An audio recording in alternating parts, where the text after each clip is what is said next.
안녕하세요. 머니인사이드 구독자 여러분. 저는 약 100년 전 제시 리버모어부터 시작되어 현대에 이르기까지 수많은 자산가와 전미 투자 대회를 배출해낸 추세추종 투자 전략을 국내 증시에 맞게 체계화하여 널리 보급하는 데 앞장서고 있는 주린이를 위한 추세추종 투자 따라잡기 저자 올바른 투자 올투입니다. 차트에는 추세가 나와 있습니다. 그리고 상승 추세에서만 매매를 해야 합니다. 일반적으로 주식에는 4단계 사이클이 있습니다. 시장의 사이클을 대변하는 다양한 이론들이 있습니다. 그러나 그 이론들은 언제 사이클이 시작되고 언제 그 사이클이 끝나는지를 말해주지 않습니다. 먼저 주가가 횡보를 합니다. 그러다가 상승 사이클을 타고요. 천장을 찍고 다시 하락을 합니다.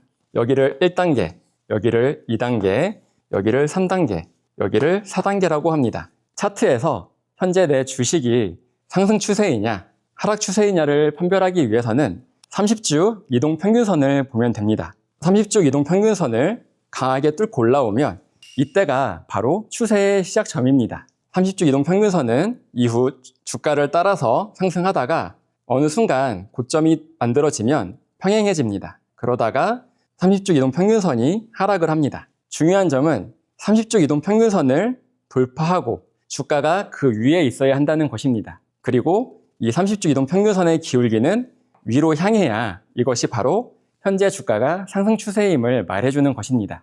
현재 내가 보유한 주식이 30주 이동평균선 위에 있고 여전히 이 기울기가 가파르게 상승하고 있다면 상승 추세라는 것을 알 수 있습니다. 그러나 이후 주가가 꺾이면서 30주 이동평균선을 깨고 내려오는 경우가 생깁니다. 기울기도 아래로 향하고요. 이렇게 되면 아래로 향한 30주 이동평균선은 저항이 됩니다. 그래서 주가가 상승을 하려고 해도 이 저항에 막혀서 주가가 오르기가 쉽지 않습니다. 하락 추세에 놓이게 되는 것입니다. 차트에서 여러분이 가지고 있는 주식을 보유해도 좋은지 또는 매도해야 되는지는 30주 이동평균선을 가지고 판단하시면 좋습니다. 주가가 30주 평균 이동선 위에 있느냐 그리고 기울기가 위로 향하고 있느냐 이 상황은 상승 추세이기 때문에 보유하셔도 되고요. 30주 이동평균선을 깨고 내려오고 이 기울기가 아래로 향하게 되면 그때는 반드시 매도하시는 것이 좋습니다. 삼성전자, SK하이닉스, 에코프로, 효성중공업 이런 종목들이 주가가 폭발적으로 오르기 시작합니다. 이 주식들은 폭발적으로 오르기 전에 여러 투자자에게 미리 신호를 줍니다.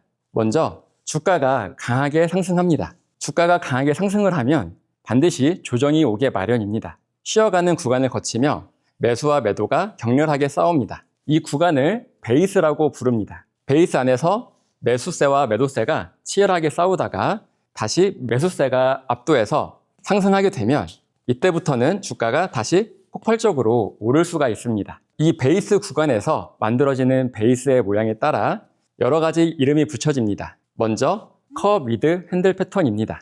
마치 손잡이가 달린 컵의 모양이라고 해서 컵 위드 핸들 패턴이라고 부릅니다. 이 쉬어가는 구간에 이러한 패턴을 만드는데 앞에는 강력한 주가 상승이 선행되어야 합니다. 이후 강력한 매도세가 나오면서 조정이 들어갑니다. 그러나 다시 매수세가 이기면서 주가 반등이 일어납니다. 이때 이 부근에서 이 앞에 물린 사람들의 나머지 매도 물량이 쏟아져 나옵니다. 그렇게 되면 다시 매도세가 이기면서 약간의 조정이 나옵니다. 이후 다시 강력한 매수세가 들어오면서 이 손잡이의 고점, 여기를 돌파를 합니다. 특히 거래량은 최근 50일의 거래량보다 약 150% 이상 상승하며 주가가 오르는 것이 좋습니다. 두 번째는 VCP입니다. VCP는 변동성 축소 패턴이라고 부릅니다.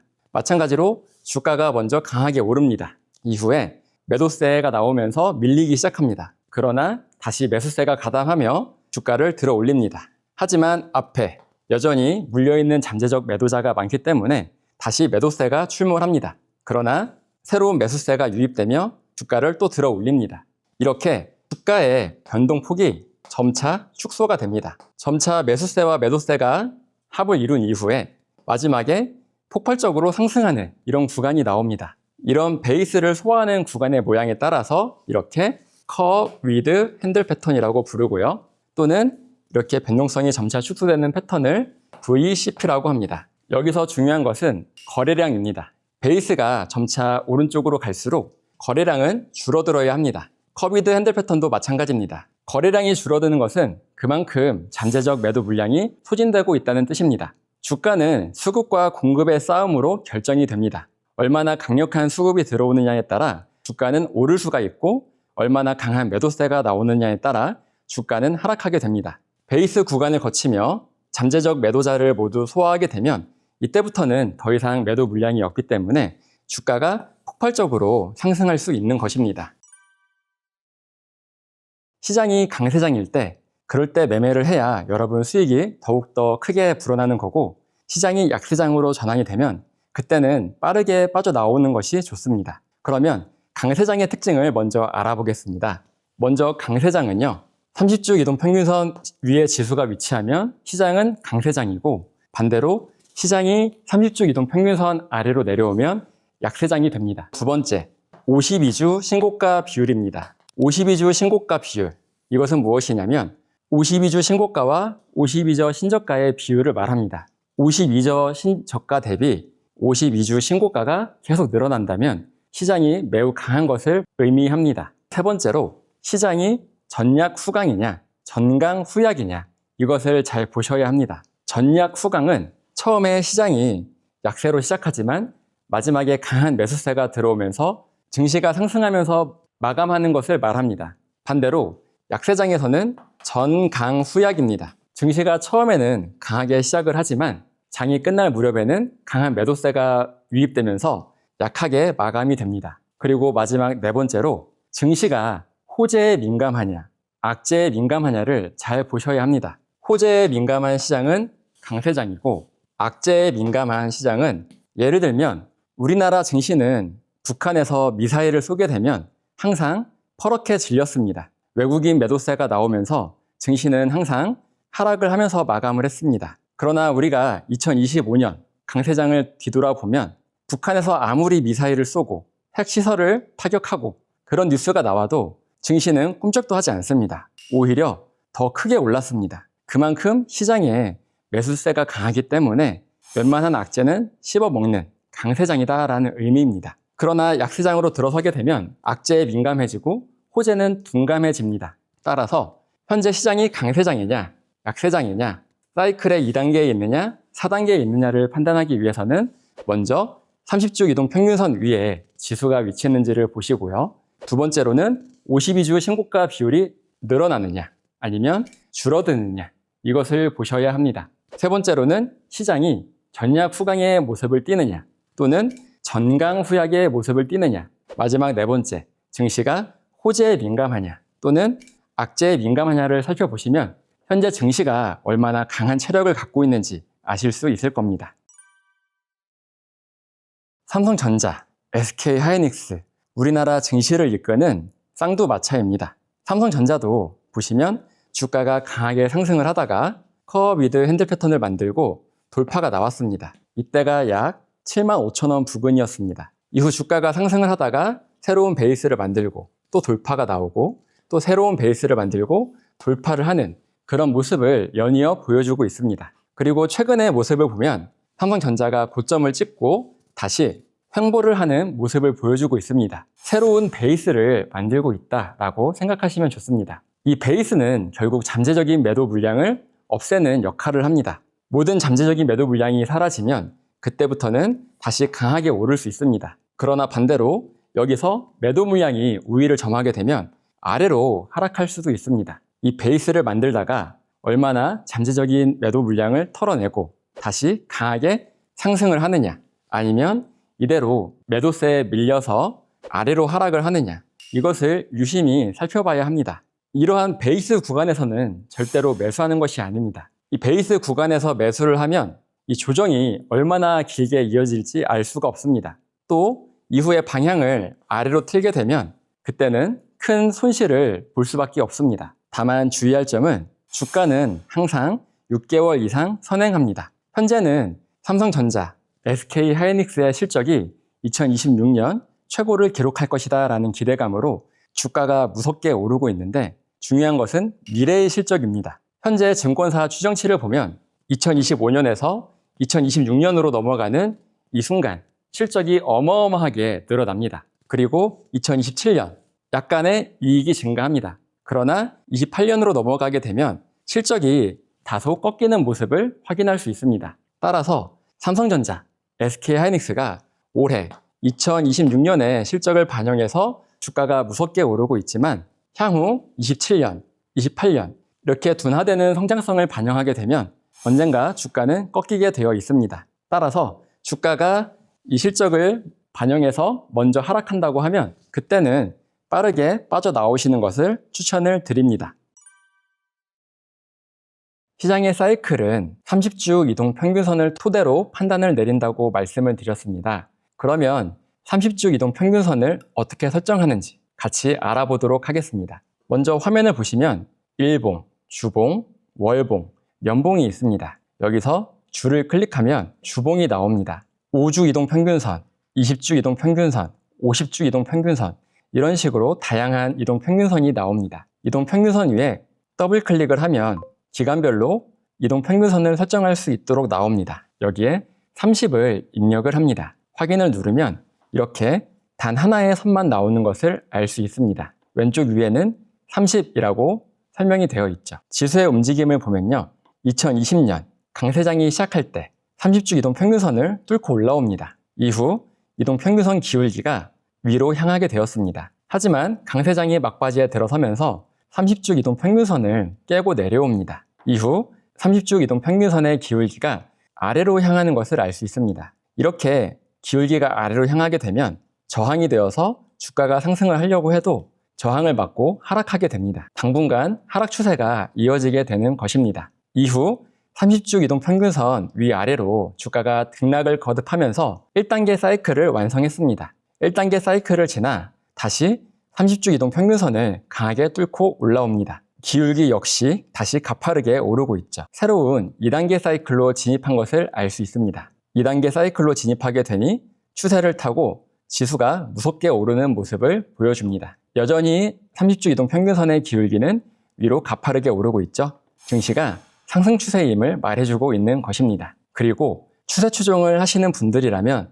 다 이 신호를 놓치지 않고 매수에 뛰어들었습니다. 주가가 고점을 찍고 베이스를 만듭니다. 둥근 컵을 만들면서 컵 위드 핸들 패턴을 만드는 모습을 볼 수 있습니다. 이후 주가가 반등을 했다가 다시 손잡이를 만들며 조정을 받습니다. 손잡이를 만드는 구간에서는 거래량이 줄어드는 것이 좋습니다. 이 손잡이의 역할은 앞에 물렸던 잠재적 매도자의 물량을 소화해주는 역할을 합니다. 아마 이 앞에서 삼성전자 매수하셨던 분들은 여기서 본전 탈출하시느라 바쁘셨을 겁니다. 앞에 보유한 잠재적 매도 물량을 소화하고 나면 이후 다시 이 손잡이의 고점 부근 돌파를 합니다.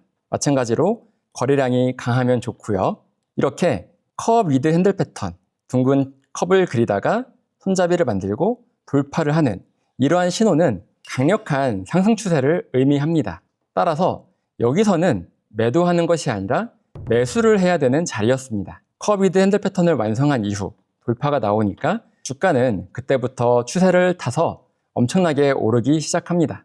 이때가 돌파한 지점이고 돌파한 이후에 주가가 잘 상승하다가 여기서 다시 한 번 더 베이스를 만듭니다. VCP, 변동성 축소 패턴입니다. 베이스를 만들며 점차 변동성이 축소되고 거래량도 마르더니 다시 돌파가 나옵니다. 여기서 돌파가 나오니까 다시 또 주가가 강하게 상승합니다.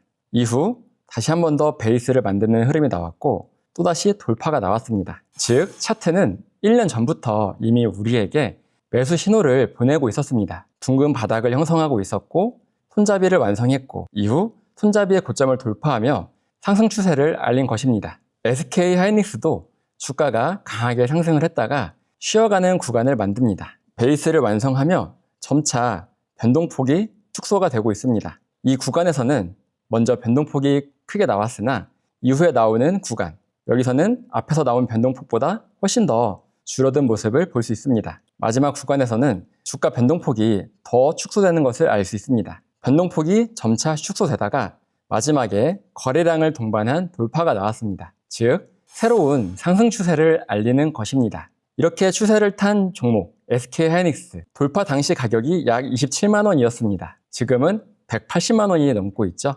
이렇게 주가가 강하게 상승하다가 베이스를 다지며 쉬어갑니다. 이후 돌파가 나오면 그때는 새로운 상승 추세가 시작되는 것이기 때문에 이 신호를 놓치지 마시길 바랍니다. 이러한 패턴은 수급과 공급으로 가격이 결정되는 모든 자산에서 똑같이 통용됩니다. 예를 들면 금, 은 또는 암호화폐 같은 가상자산 또는 디램 이런 것들을 보시면 하나같이 강하게 상승하다가 베이스를 만듭니다. 이후에 돌파가 나오면서 가격이 상승하는 것을 확인하실 수 있을 겁니다. 제대로 익히시면 평생 사용할 수 있는 패턴입니다. 차트는 캔들, 거래량, 이동평균선이 핵심입니다. 먼저 이동평균선은 주식의 추세를 말해줍니다. 그리고 거래량은 이 수급에 진짜로 힘이 있느냐를 말해줍니다. 거래량이 없는 돌파는 가짜 돌파입니다. 주가는 속일 수 있지만 거래량은 속일 수 없습니다. 반드시 강한 거래량이 붙으며 돌파가 나와야 이후 강한 추세로 이어질 수 있습니다. 그리고 세 번째, 우리가 캔들, 패턴을 보는 이유는 매수 타이밍, 매매 타이밍을 보기 위해서입니다. 추세가 살아있는 종목에서 베이스를 만들며 조정이 나옵니다. 하나의 패턴을 만드는 것이죠. 패턴을 완성한 이후 강한 거래량을 동반하며 돌파가 나온다고 하면 그때가 매수 타이밍입니다. 이 세 가지 중에 어느 하나라도 어긋나면 절대로 매수하면 안 됩니다. 여러분은 어떤 섹터가 강하다는 것을 어떻게 아십니까? 뉴스를 보거나 또는 유튜브 알고리즘, 신문 일면 등등 다양한 경로로 정보를 접할 것입니다. 그러나 신문에 등장하는 순간 이미 그 주가는 오를 대로 오른 종목일 가능성이 매우 큽니다.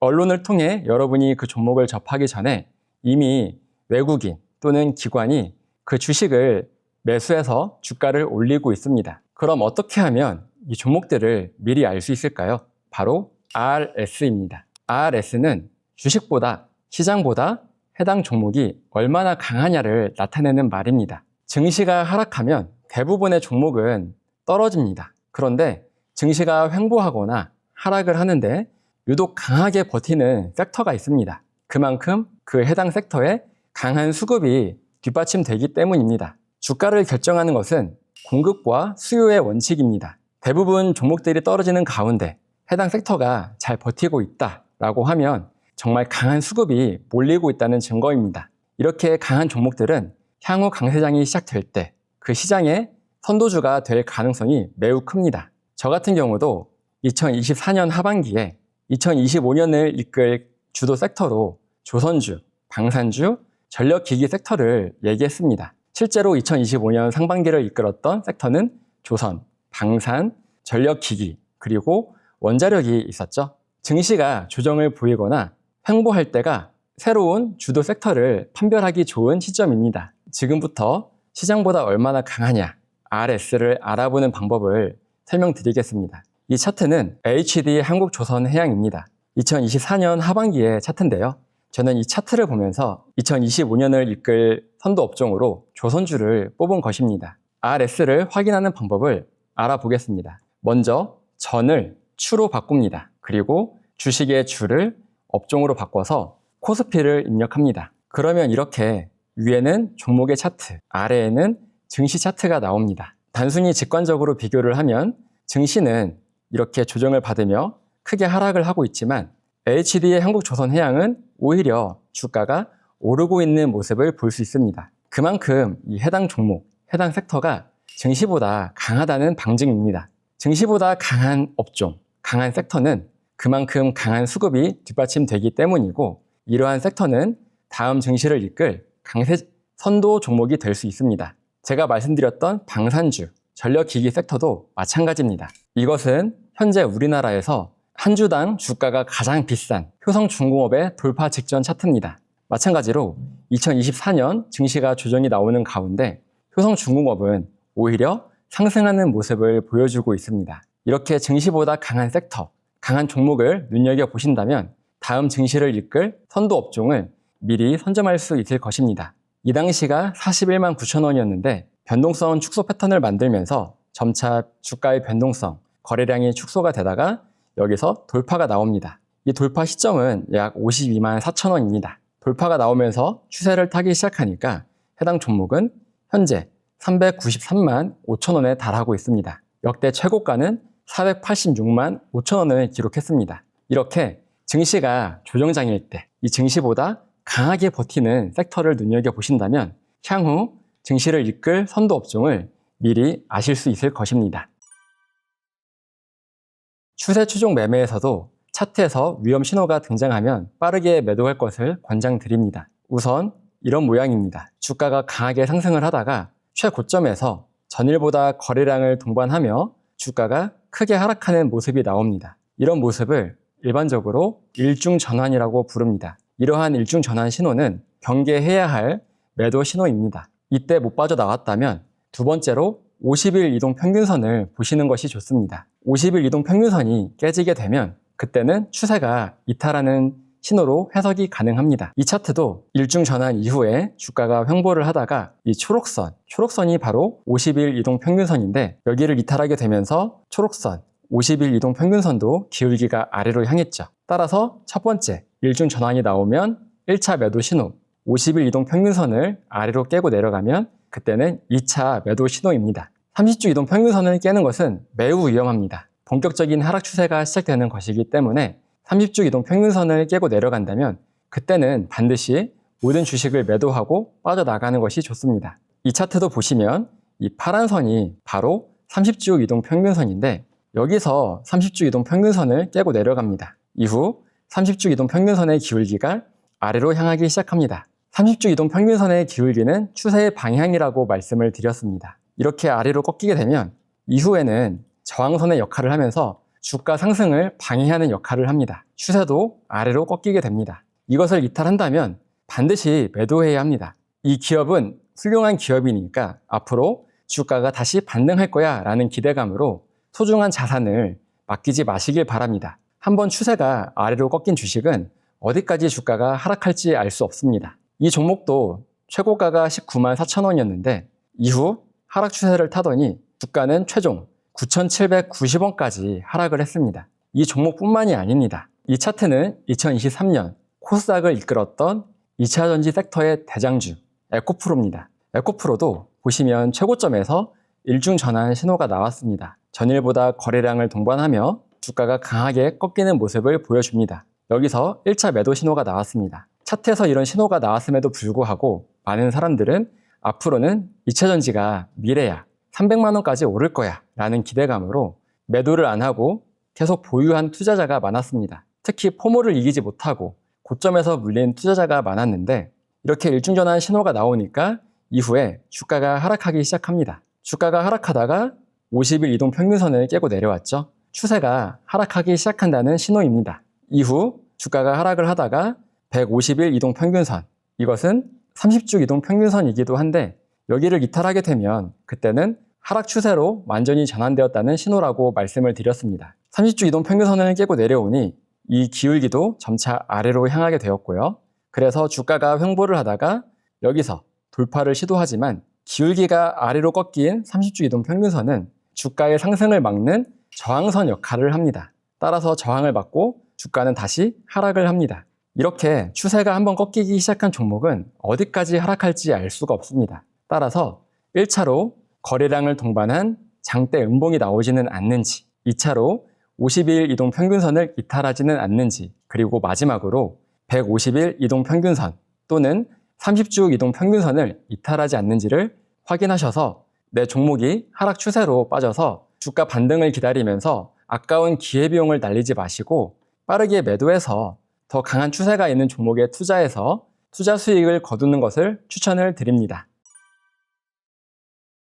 많은 사람들이 무조건 100% 오를 종목을 찾아다니지만 주식에는 100%란 존재하지 않습니다. 주가가 하락을 하기 시작합니다. 10% 하락을 하면 내가 이 주식을 회복하는 데는 11%의 수익만 거두면 됩니다. 그러나 주가가 더 하락해서 마이너스 50%를 기록하게 되면 이 주식을 회복하는 데는 100%의 수익률이 필요합니다. 주가가 더 하락해서 마이너스 90%가 되면 이 손실을 회복하기 위해서는 900%의 수익이 필요합니다. 수익도 복리로 커지지만 손실도 복리로 커집니다. 그리고 한번 걷잡을 수 없이 커진 손실은 회복하는데 매우 어려움을 겪을 수 있습니다. 주가가 떨어지면 빠르게 손절을 해서 다른 종목에 투자하는 것이 훨씬 나을 겁니다. 웬만하면 내가 산 종목 대비 마이너스 7%, 또 최대 마이너스 10%까지는 손실을 내버려 두지 마시길 바랍니다. 손실이 커지면 커질수록 매도를 주저하게 되고 방치하게 됩니다. 하지만 여러분만큼 여러분의 계좌에 관심 있는 사람은 아무도 없습니다. 따라서 마이너스 7 또는 최대 마이너스 10%에서 과감히 손절을 하시고 더 좋은 종목에 투자하는 것이 기회비용도 아끼고 수익면에서 훨씬 더 좋은 선택일 것입니다.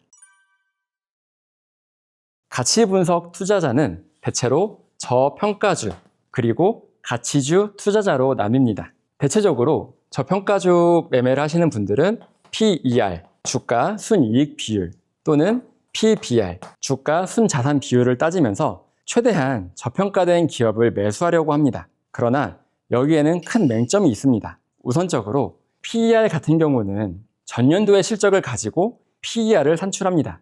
A 기업이 있고 B 기업이 있습니다. 둘 다 똑같이 전년도 실적이 2천억입니다. 마찬가지로 시가총액은 1조라고 해보겠습니다. 그런데 올해부터 신기술을 개발한다든지 또는 내년, 내후년 실적이 크게 오르는 기업이 있다고 하면 그 기업에는 수급이 몰려들면서 주가가 오르게 됩니다. 예를 들면 A 기업과 B 기업이 전년도에는 똑같이 2천억의 이익을 거뒀지만 A 기업은 이후에도 2천억, 2,100억 이런 식으로 성장성이 멈출 수가 있습니다. 그러나 B 기업은 전년도에는 똑같이 2천억의 이익을 거뒀지만 올해, 내년, 내후년 성장성이 크게 증가하는 기업이 될 수 있습니다. 주식시장은 성장성이 높은 기업에 높은 가치를 둡니다. 그렇게 되면 이 B 기업에는 수급이 몰리면서 주가가 오르게 되고 시가총액도 커지게 되죠. PER은 전년도의 실적을 가지고 저평가, 고평가를 논하기 때문에 성장성이 반영돼서 시가총액이 커지게 되면 주가가 올라서 시가총액이 커지게 되면 PER이 높아집니다. 왜냐하면 전년도의 실적을 기반으로 PER이 산출되기 때문인데요. 따라서 PER의 맹점은 전년도의 실적을 가지고 저평가를 논한다. 향후 미래의 성장성을 반영하지 않는다라는 것입니다. 그리고 PER이 낮은 기업인 경우는 대체로 사양 산업인 경우가 많습니다. 이렇게 성장성이 지지부진한 기업이 많기 때문에 증시에서는 높은 평가를 매기기 어려워서 낮은 PER인 경우가 많은 것입니다. PER이 올해는 5배였지만 내년에는 주가가 더 하락하면서 PER이 3배가 될 수도 있습니다. 그러나 그것은 결코 싼 게 아닙니다. 성장성이 둔화된 사양 산업은 이후로 주가가 더 하락할 수 있음을 명심하셔야 합니다. 두 번째로 주가 순자산 비율, PBR을 가지고 저평가를 논하시는 분들이 많은데 PBR도 큰 맹점이 있습니다. 당장 기업을 청산했을 때 주주들에게 돌아가는 몫이 없습니다. PBR을 안전자산이다 여기고 이 기업이 망해도 나에게 돌아올 것이 있을 것이다 라는 기대감으로 PBR이 낮은 종목을 저평가 주식으로 매수하시는 분들이 많은데 우선 기업이 청산당해도 주주에게 돌아오는 몫은 거의 없다라는 것을 알아두셔야 하고요. PBR을 비유로 들면 무인도에 지은 대리석으로 만든 부동산입니다. 자산 가치는 어마어마하지만 결국 입지가 나쁘기 때문에 수급이 몰리지 않습니다. 이 건물을 매수하는 수급이 받쳐줘야 이 가격이 오르는 건데 원자재 가격만 높다고 해서 이 부동산의 가치가 높아지는 것은 아닙니다. 때로는 이 원자재 가격보다 훨씬 더 저렴한 가격에 거래가 될 수도 있습니다. 두 번째, 가치주. 이것은 워런 버핏식 투자인데요. 워런 버핏은 기업을 분석할 때 정말 다각도로 분석을 합니다. 일반 직장인들이 퇴근 후에 잠깐 시간을 내서 기업을 분석하는 것은 정말 어려운 일입니다. 그리고 중요한 것은 아무리 가치가 좋아도 그 기업의 주식에 수급이 몰려야만 그 가치를 인정받아 주가가 오르는 것입니다. 가격은 추세가 만듭니다. 이 말을 받아들이는 순간 여러분의 매매는 크게 바뀔 수 있습니다. 아까 삼성전자 차트를 예시를 들었는데요. 주가가 강하게 상승을 합니다. 이후에 베이스를 만들며 커 미드 핸들 패턴을 만들 수 있겠죠.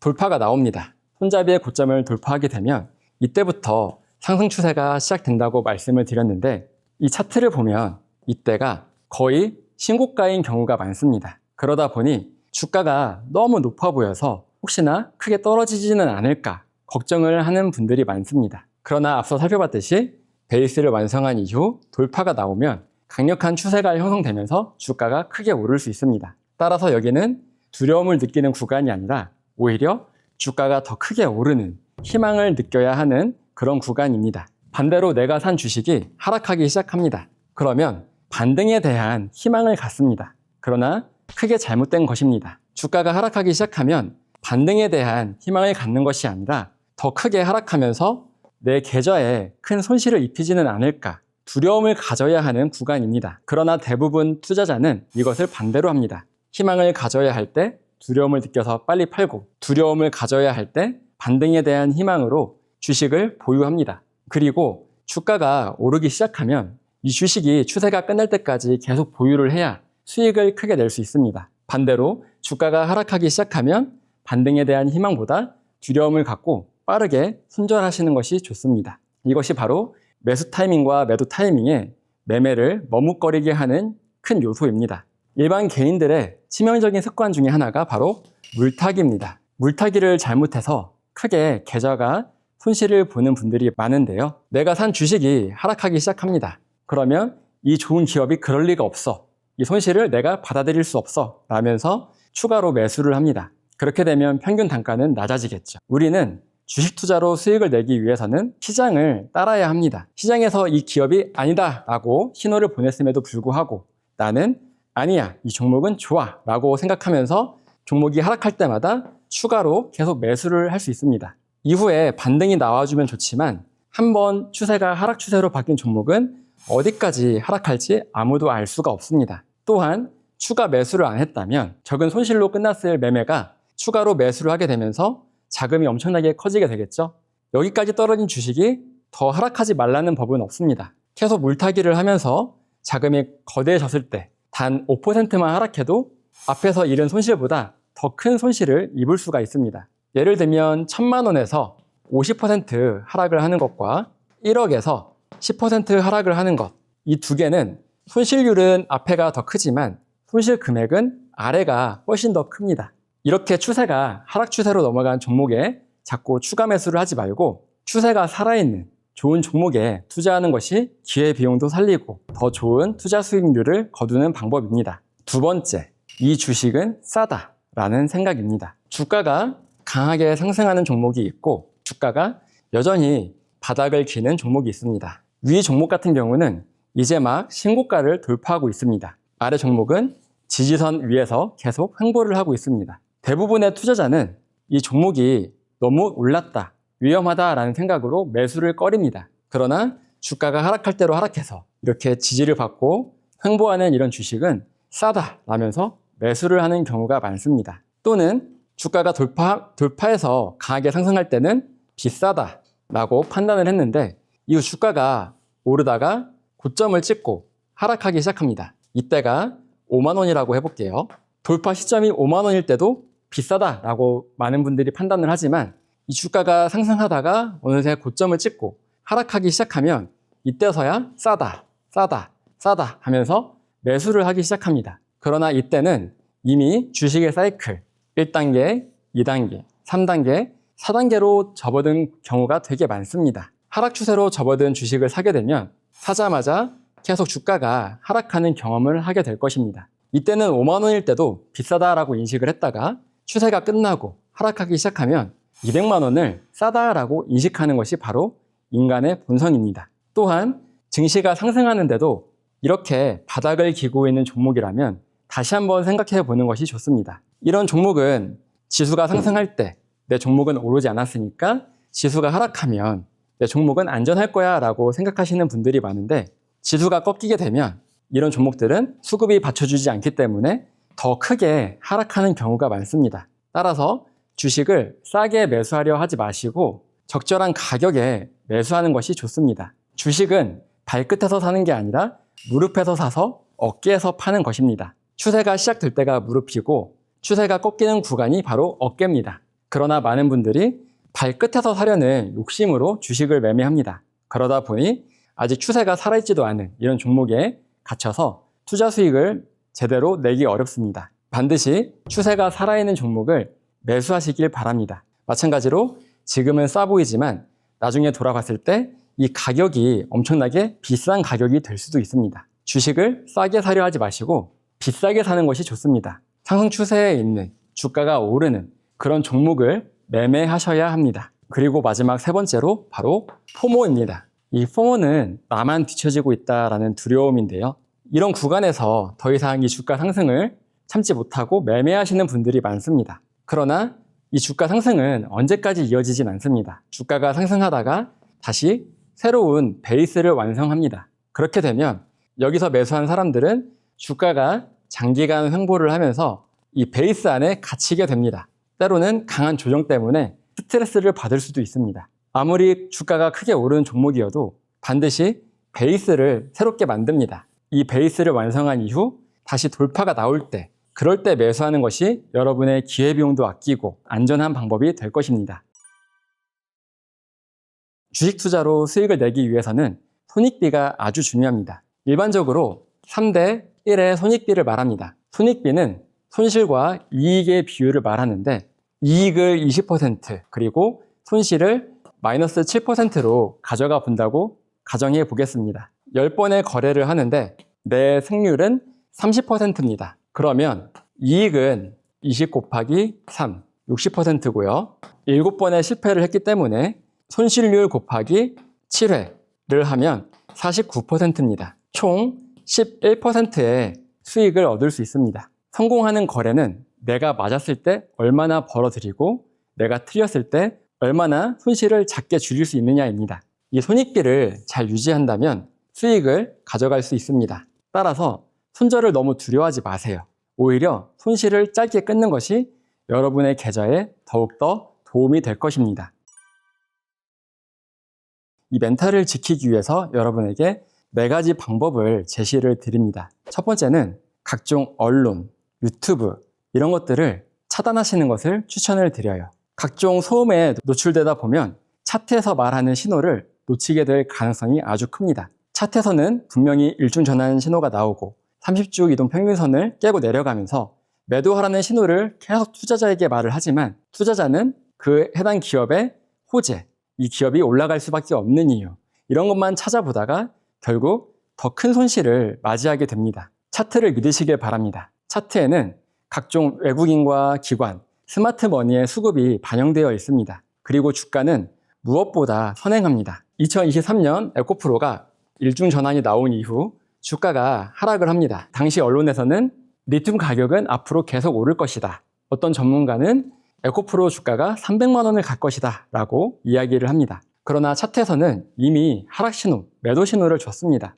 그러나 이런 각종 소음, 이 주식이 더 크게 오를 것이다 라는 이 소음에 노출된 분들은 주가가 하락하기 시작해도 매도를 하지 못합니다. 이후에 2023년 10월 리튬 가격이 하락하면서 2차전지 섹터 전반적으로 적자가 나왔다라는 기사가 나옵니다. 즉 주가가 먼저 선행해서 움직인 것입니다. 차트에서 나오는 그런 매도 신호, 매수 신호를 최우선으로 삼는 것이 좋습니다. 두 번째는 매매일지를 작성하는 것입니다. 내가 이 종목을 왜 매수했는지, 매수가는 어디였고 매도가는 어디였는지, 그리고 손절을 했다면 얼마에 손절을 했는지 반드시 매매일지를 작성해야 합니다. 매매일지는 나의 매매를 온전히 객관적으로 돌아볼 수 있게 해주는 훌륭한 도구입니다. 감정, 멘탈을 이겨내기 위해서는 내 매매일지를 객관적으로 돌아보는 것이 아주 중요합니다. 그리고 세 번째는 매매를 하기 전에 미리 사전 시나리오를 생각하는 것입니다. 미리 생각해 놓은 익절가, 손절가가 있다면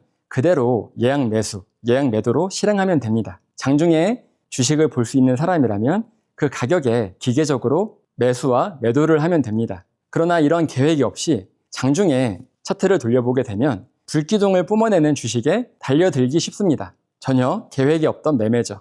이러한 매매는 대부분 감정에 의한 매매입니다. 시스템에 의한 매매가 아닙니다. 추세 추종은 철저한 매수가, 매도가를 정해놓고 하는 방식입니다. 그저 오르는 주식을 사는 게 아닙니다. 건전한 베이스를 만들고 돌파가 나오는 시점, 이 시점에 매수를 해야 되는데 장중에 이런 판단을 내리는 것은 거의 불가능하다고 보셔야 합니다. 따라서 미리 베이스를 그리고 있는 차트를 눈여겨보시면서 돌파가 나오는 시점에 감정에 휘둘리지 않고 원칙에 따라 여러분은 매매를 하실 수 있을 겁니다. 그리고 마지막 네 번째, 시장에 겸손해야 합니다. 시장을 예측하려 들면 자신의 의견과 현실이 충돌하면서 멘탈이 흔들릴 수 있습니다. 그러나 항상 시장은 옳다라는 생각을 가지고 시장에서 보내는 신호, 매수 신호, 매도 신호에 기계적으로 반응을 하면 매매를 하면서 여러분의 감정이 끼어들 여지를 주면 안 됩니다. 하락 추세로 넘어간 주식은 언제 반등할지 알 수 없습니다.